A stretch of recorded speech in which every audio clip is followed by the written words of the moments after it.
నమస్కారం ఫ్రెండ్స్, నా యూట్యూబ్ ఛానల్కు మరి ఇన్స్టాగ్రామ్ పేజ్కు సుస్వాగతం. ఈరోజు నేను చెప్పబోయేది ఏంటంటే పూణేలో ఇంజేవాడిలో ఉండే ఉడిపి హోటల్ గురించి అనమాట. సో ఇక్కడ ఉడిపి హోటల్ వచ్చేసి లక్ష్మీ చౌక్ ఎగ్జాక్ట్గా ఉంది. సో అక్కడికి వెళ్ళాను అనమాట. ముందుగా నేను హోటల్ చూపిస్తున్నాను, ఏ రకంగా మెయింటైన్ చేశారు చూడండి. బాగా నీట్గా మెయింటైన్ చేసినారు.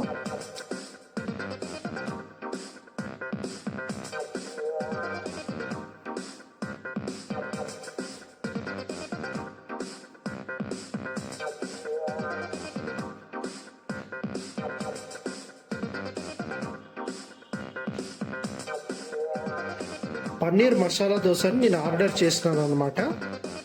సో మసాలా దోశకి ఒక హిస్టరీ అనేది ఉంది. ఆ హిస్టరీ దాని గురించి ఇప్పుడు చెప్తున్నాను చూడండి.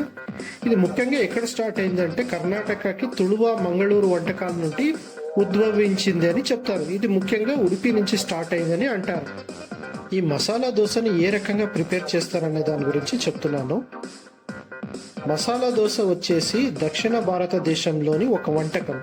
ఇది కర్ణాటకలోని ఉడిపి పట్టణంలో ఉద్భవించింది.